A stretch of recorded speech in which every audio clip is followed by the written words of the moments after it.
record store in the world, of course. Yeah. Give it up for Rob and his staff here.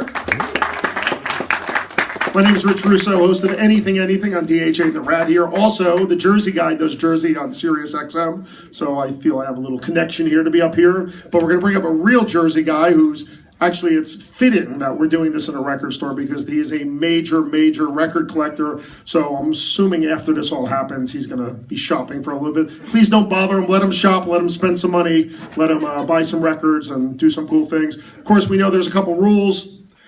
Gary's going to sign the album that you would have bought here or the poster that we have. He can't sign anything else, obviously. We got a lot of people here. We want to make sure that Gary enjoys the rest of his day off as they have a gig tomorrow night. Also, the way we're going to do the pictures, Gary's going to sit here. You're just going to get in front of the table, and then we'll just snap the picture that way, or you'll snap it with your phone or your camera, so we're all set. And it is my pleasure and honor to bring out. Actually, when you think about the history of this guy with New Jersey music and all the cool stuff he's done, even the formation of the E Street Band, he is obviously the last original E Street Band member and also the last E Street Band member ever to release his own solo record, which just came out called Break Time, that you're all enjoying and you got to hear. When you think about, he's the reason that Davey Sanchez in the E Street Band, or just Boone Carter, he's basically played Bruce's guitar before Bruce actually had that Esquire, and so many other things. You're going to ask him some questions as well. It is my pleasure. Please welcome Garry Tallent.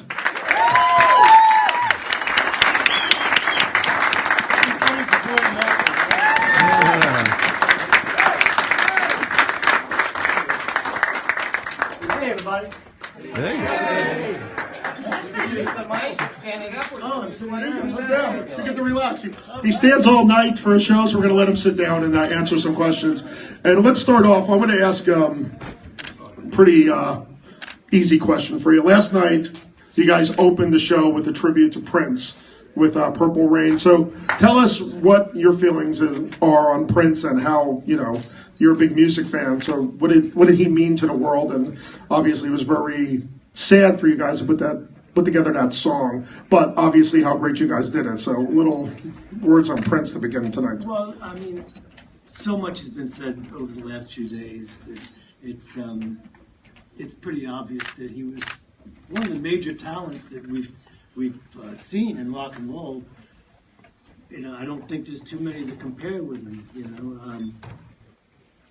So yeah, it's a dreadful loss. I think everybody's kind of stunned. I put it on par with Elvis and Michael Jackson, and just the fact that he's so young and healthy. He's one of those guys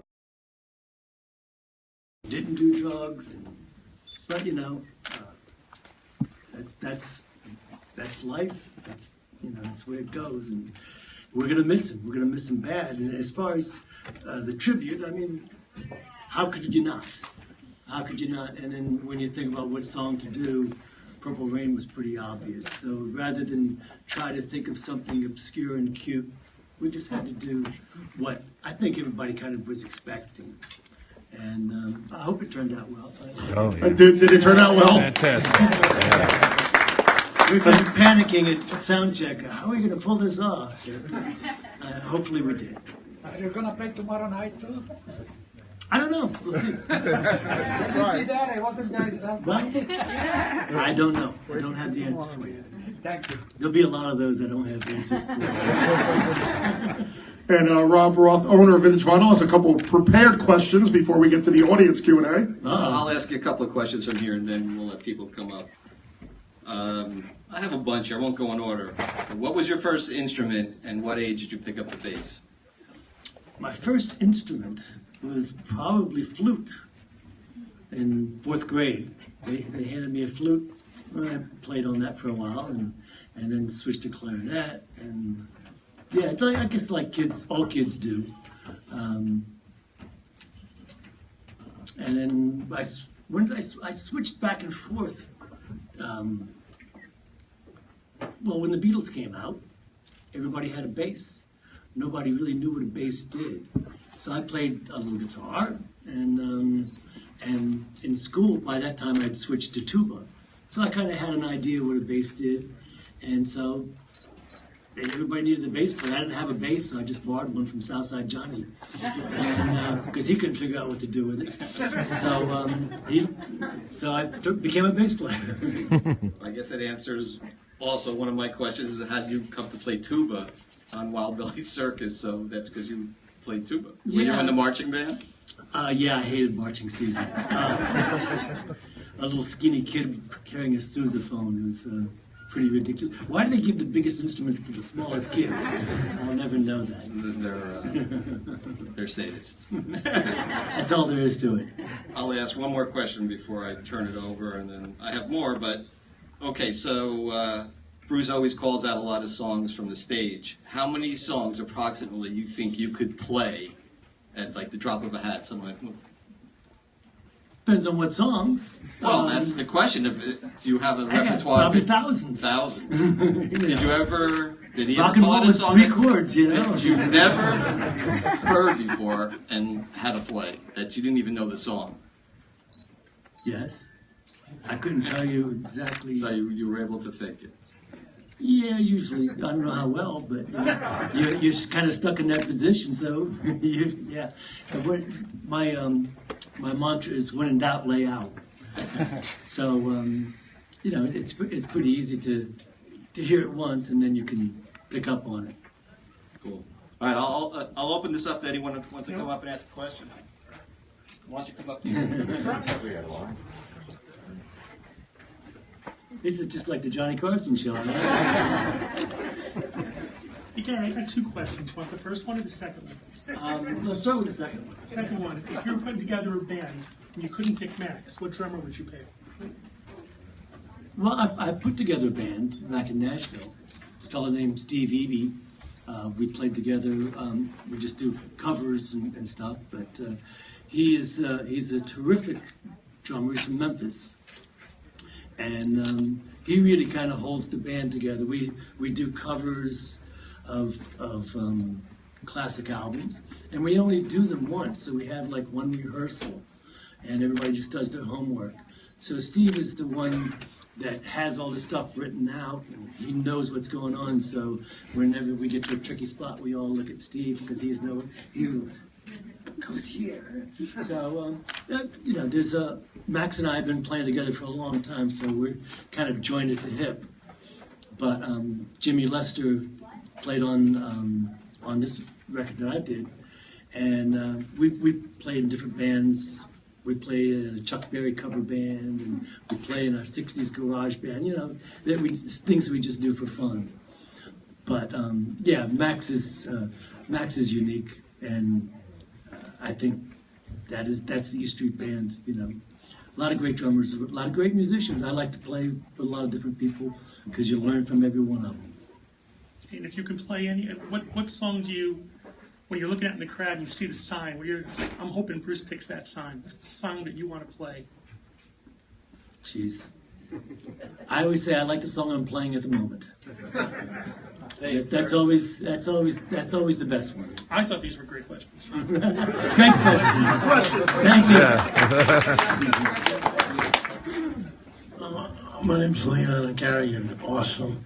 I have a question. I'd like to know the writing process and how you contribute. Like, if we go way back to like a song like Rosalita or something, Bruce comes to you with a song. Does he instruct you or to help you, tell you what to do with a bass, or you just go and you do that? How do you write that? How do you contribute to that? And how's the creative process with that, with a whole song like? For me, he's just always kind of left me alone. He said, "Here's the song," and he won't even tell me what key it's in half the time. On the tape, and so he's. I guess what it is, he doesn't really pay much attention to the bass, which is okay by me because it gives me a lot of freedom, and he only notices if it's not there. So I just kind of, you play the song, you just play the song, and usually the song dictates how it should feel or how it should be played, and also you're listening to the other players, and I think it's pretty organic. There's nobody reads music. Nobody has written out parts or anything like that. So it's just kind of everybody jump in and hang on. Who are your musical influences? There's so many. When I was a kid, I was Buddy Holly was you know, I listened to everything that he did thousands and thousands of times. But you know, Chuck Berry, Elvis, all the early rock and roll guys, I just couldn't get enough of. And then, of course, as I got older, and all the British bands, and you know, I love all kinds of music, and I've got a lot of guilty pleasures. You know, I listen to things by I don't know, you know who they are, the Fleetwoods. I go, that's just great music, you know. And you like what you like, and a lot of stuff that other people like. And I have a lot of friends that are big yes men. I never got it. You know, that's just the way it is. But music is art, and it's what you get out of it. And so, you know, I never say anything is bad if you like it. It's only if you like it, it's good. All right, I'm going to switch topics for a second and ask you a question. I know you're an avid record collector.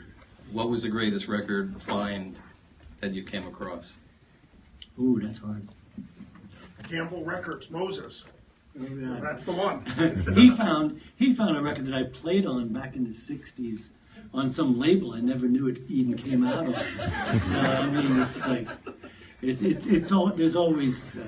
But the best, probably the most amazing thing that I just kind of came across by accident was the Johnny Burnett Trio album. The 10-inch or the 12-inch? The 12-inch. Okay, there's a 10-inch version of that also. I don't have that. Okay, That's English, right? Yeah. Yeah, no, the American pressing. And, you know, I had some of the singles that I found. Remember English Town Auction? Sure. Is that still going on? That's where I started.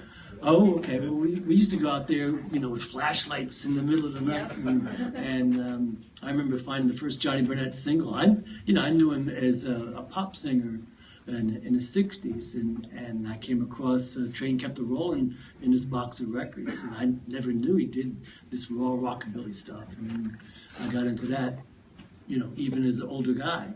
I didn't know him as a kid, and then found the album. It's like the Holy Grail. And since you're talking about that album, let's talk about the Johnny Burnett Trio, Train Kept a Rollin' version, how that evolved into Fire. Oh, well, yeah, well, that's a secret. Oh, no, the secret's out. Secret's out. Yeah. You said it on Sirius on my show, so I mean, everybody's heard it, but let's talk about that. Yeah, that's the trouble with talking with Rich. I get loose-tongued. No, if you slow down Train Kept a Rollin' by Johnny Burnett Trio, it goes... That's all. It's just, you know, another way of stealing stuff, which I do all the time. And he's being modest here, and he also originally wrote the third verse of Fire, and then Bruce changed it to come up with the Romeo and Juliet line. Yeah, well, he hadn't finished the song, and Robert Gordon was recording, and I knew that Bruce wasn't going to include it, so I asked him, you know, if I could play it for Robert Gordon, and he said, "Well, I haven't finished it." I said, "I'll do the third verse," and so I did, and the next day I was going to go over, and he says, "Well, yeah, I thought about that." He says, "What do you think about Romeo and Juliet, Samson and Delilah?" I said, "Okay, that's it." he's the solo writer on it. Next question. I'm pretty sure you've been asked this 1,000 times, but what does it feel like to be idolized by millions? I don't know. Ask Prince. Hi, Gary, fellow Neptune High School graduate. A little bit that after against you. Yeah, with your brother Stephen. Bruce from the stage last night said those would be the final two shows where they would play the full River album in Brooklyn. And your tweet today is going viral on the internet world about the European shows. About could you expound on that a little about what will the European shows be like then if it's not full River albums? or the full Rubber album? I heard it when you heard it. You know, you announced it last night.